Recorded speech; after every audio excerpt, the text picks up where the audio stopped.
This is Democracy Now!, democracynow.org, The War and Peace Report. I'm Amy Goodman. We end today's show looking more at the recently leaked Pentagon documents, which have revealed secrets about the war in Ukraine, as well as U.S. spying on its adversaries and allies, including Israel and South Korea. The BBC reports one document shows dozens of special forces from Western nations, including the U.S., are operating inside Ukraine. The document, which was marked top secret, says the UK has 50 special forces, Latvia 17, France 15, US 14, and the Netherlands has 1. The Pentagon and Justice Department are investigating the source of the leak. On Tuesday, I interviewed James Bamford, a longtime investigative journalist, author focused on the intelligence community. In 1982, he published The Puzzle Palace, the first book exposing the inner workings of the NSA, the National Security Agency, like many times larger than the CIA. His latest book, just out, is called Spy Fail: Foreign Spies, Moles, Saboteurs, and the Collapse of America's Counterintelligence. I asked Jim Bamford to talk more about what the documents reveal about the Ukraine war, among other issues. Well, I think it paints a clearer picture of what actually is happening over there. There's been the problem on cable news, both Fox, CNN, MSNBC. You get a lot of people that are pro-war, and they're the members of Congress, senators, and so forth, and they're all giving these upbeat accounts of how well it's going for Ukraine. The documents give a far more realistic view, saying that basically it's going to come down to a stalemate. There is not going to be any big winners necessarily, and the Ukrainians are in a very bad position because they're not getting enough ammunition. The Russians have much more access to ammunition than the Ukrainians do. So there's a switch between the way America perceives the war, I think, to these documents, which give a more realistic, because it's done with intelligence, more realistic view of how the war is going. There's some interesting findings in these documents that have been released. One, The Guardian points out, one slide suggested a small contingent of less than 100 special operations personnel from NATO members France, America, Britain, and Latvia were already active in Ukraine. Talk about the significance of that. Well, that's what the Russians have been charging for a long time, that the U.S. is more heavily involved, or not just the U.S., but NATO and our NATO partner countries have been involved far more closely and far more directly with the war than is led to believe by the government, by the Biden administration. So it adds to the weight of those charges that the U.S. and its allies and the NATO partners are more heavily involved in this war. And that's a very dangerous situation, since you've got nuclear powers involved, Russia, the United States, France, and so forth, all nuclear powers, and we're all fighting over this one piece of territory, and it keeps getting more and more out of hand. So I think that's a very big danger. The New York Times points out military analysts said the documents appear to have been modified in certain parts from their original format, overstating American estimates of Ukrainian war dead and understating estimates of Russian troops killed. The modifications could point to an effort of disinformation by Moscow, the analyst said. Well, that's a bit of an overstatement. I think what actually happened, I mean, if you read closely, the documents the documents were original. They were placed on the internet in their original form. And then what apparently happened was somebody copied some of those documents, and then they altered a bit of the numerical equivalence of how many died on which side and so forth. So the documents are real. The documents are not disinformation. Somebody apparently took some of those documents, a couple of them, and crudely changed a few numbers. But it doesn't affect the overall value of the documents that were released. Another point the New York Times makes, the Russian military may be flailing, but the private Wagner mercenary group, led by an ally of President Vladimir Putin of Russia, is flourishing in much of the world. Wagner is working to thwart American interests in Africa and has explored branching out to Haiti right under the nose of the United States. Jim Bamford.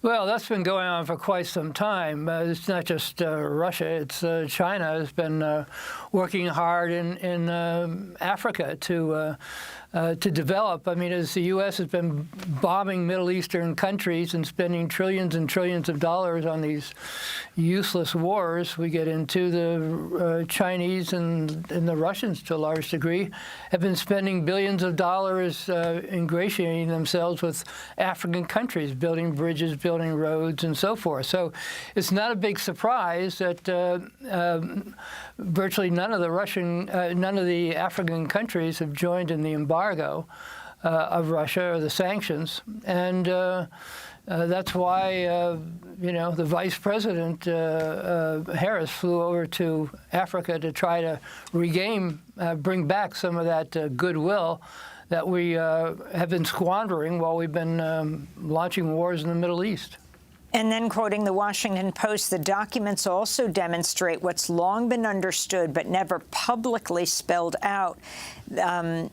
The U.S. intelligence community has penetrated the Russian military and its commanders so deeply that it can warn Ukraine in advance of attacks and reliably assess the strengths and weaknesses of Russian forces. A single page in the leaked trove reveals the U.S. intelligence community knew the Russian Ministry of Defense had transmitted plans to strike Ukrainian troop positions in 2 locations on a certain date in February, and that Russian military planners were preparing strikes on a dozen energy facilities and an equal number of bridges in Ukraine.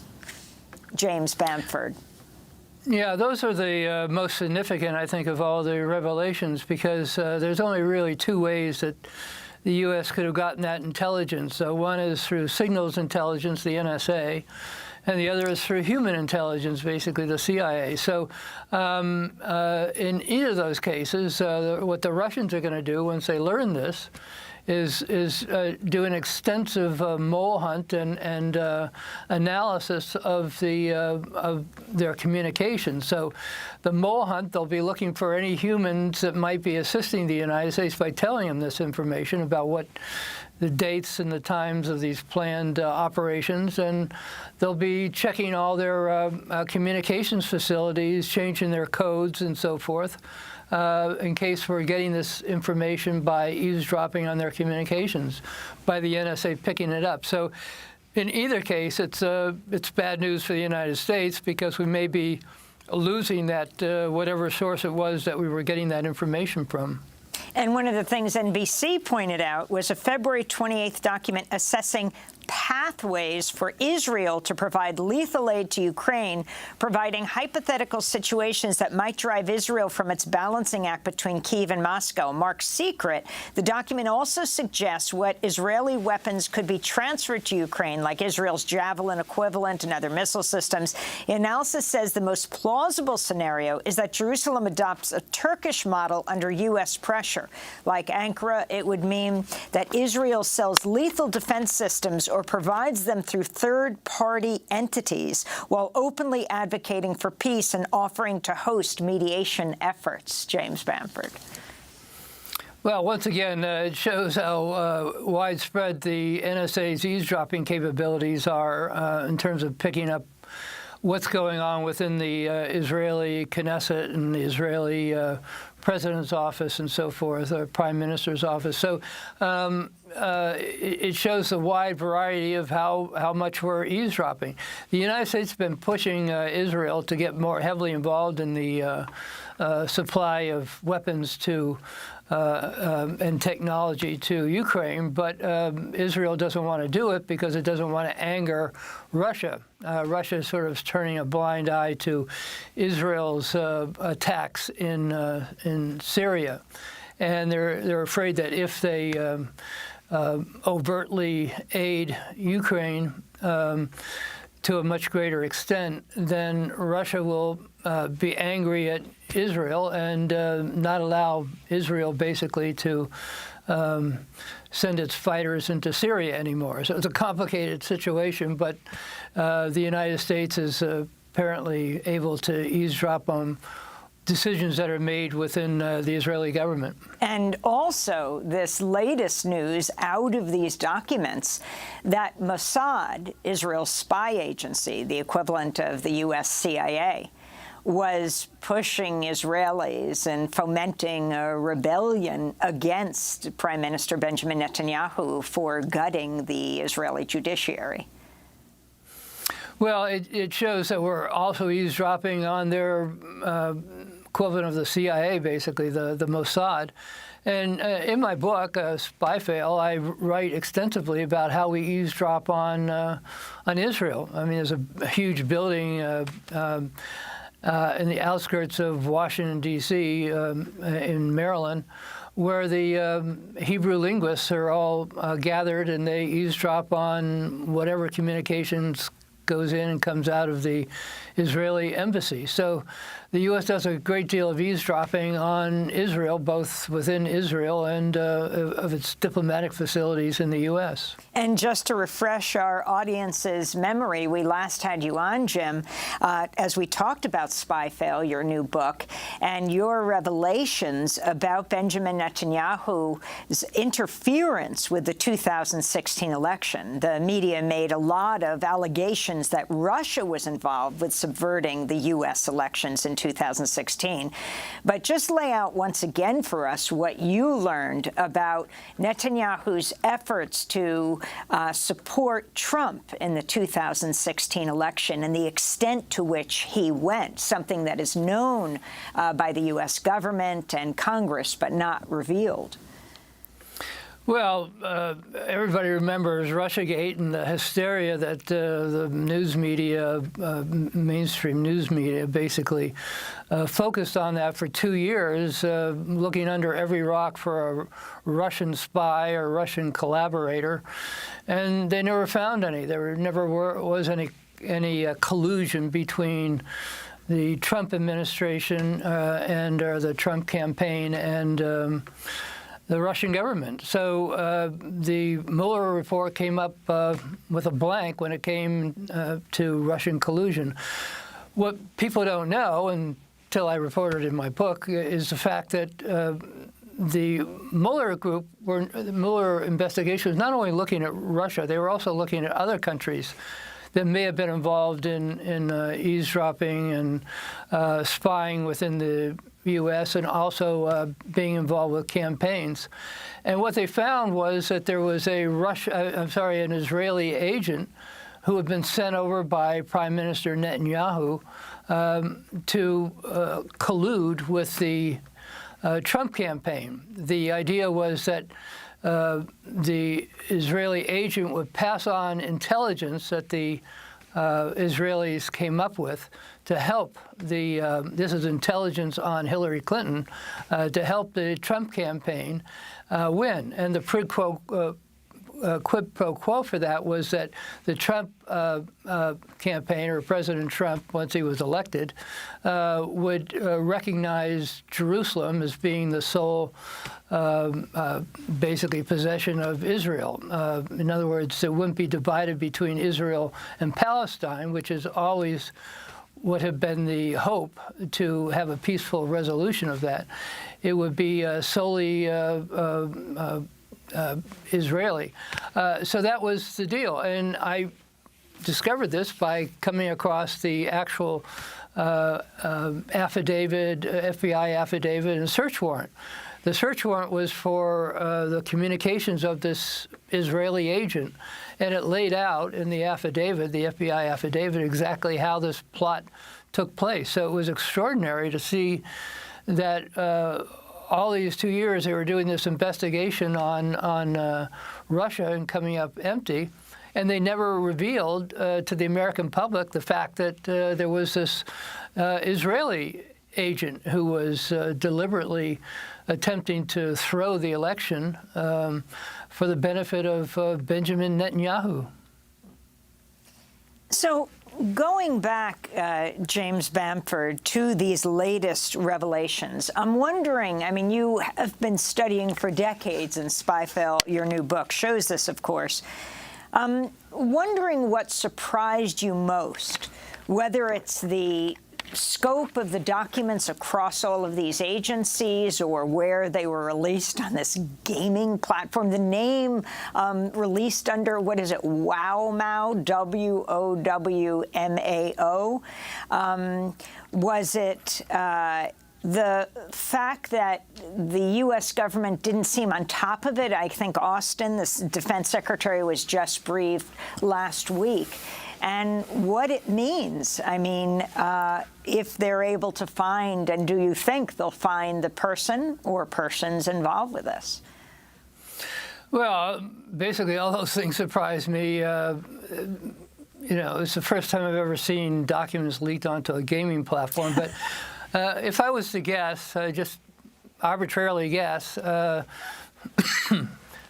as I mentioned before, there's basically 3 or 4 reasons why people steal secrets and make them and release them. One is that they're actual spies and they want to make money and they want to sell them to a foreign government. Another is that they have ideological reasons. They want to help a foreign government, so they leak it. They're not looking for money. They just leak it for ideological reasons. And a third reason is anger. They didn't get the promotion they wanted, or they aren't treated as well as they think they should be in the office. So to get back at the government or the agency, they leak documents onto some platform. And basically, those are the reasons. And this, I would think, would probably fall into that third category. It seems like, I mean, again, I'm just speculating here, but somebody who happens to be on this game platform gets angry and at his job or her job at in the U.S. intelligence community or at the Pentagon, and decides to leak a whole bunch of documents to get back at the government. There didn't seem to be any real intelligent selection of documents. In other words, they didn't all focus on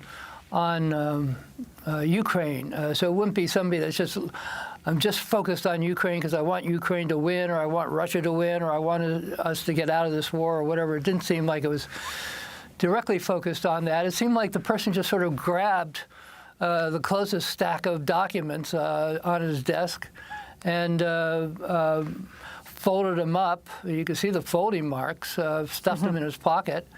And again, it could be a man or a woman. I'm just using male as a hypothetical, since most spies end up being men. But the point is that it didn't seem like there was a lot of planning. This the person put it on a desk, and you could see parts of a magazine. It looked like a fairly a magazine designed for certain people who are interested in guns or something, or hunting. So, you know, that's a clue. And you can see the image after you take it, and yet you still put it on the internet with that little bit of an image there. You're not being very careful. So it seems like it was sloppy. It seems like it was haphazard, like it was done quickly. And again, to me, it seems like it's somebody who did it out of anger. And what about the end of the title of your book and the collapse of America's counterintelligence? Like you're saying right now, this indicates how successful U.S. intelligence is, maybe not so much on keeping the secrets, but on gathering them. What about the collapse of America's counterintelligence? Well, that's what I've been describing, the fact that, that somebody can take all these secrets and, the American public pay a lot of money for the intelligence agencies to collect this intelligence on Russia and China and all over the world. And it only takes one person to walk out the door with all this information to cancel it all, actually make it even worse, because then they could do countermeasures and put phony information out there for the U.S. to pick up. So being able to collect all that intelligence is fine. It's very nice. But the problem is they leave the back door open. So you have all these people, the latest one being this person who put these documents on a gaming platform, folded them up, put it in his pocket, and walked out the door. So you have this failure at the end. You have success at the beginning in order to collect the intelligence, but you have the failure at the end to protect the intelligence. James Bamford, longtime investigative journalist, author of Spy Fail, Foreign Spies, Moles, Saboteurs, and the Collapse of America's Counterintelligence. Visit democracynow.org to see part 1 of our conversation with Bamford, talking about how the leaked documents are based on intelligence gathered by the National Reconnaissance Office, the NRO, the National Geospatial Intelligence Agency, the State Department's Bureau of Intelligence and Research, the Defense Intelligence Agency, and the National Security Agency. On Tuesday, National Security Council spokesperson John Kirby urged reporters not to cover the leaked documents, saying, quote, "It has no business on the front pages of newspapers or on television. It's not intended for public consumption, and it should not be out there," he said. That does it for our show. Happy birthday to Maria Inez Taracena and Anna Osbeck. I'm Amy Goodman. Thanks for joining us.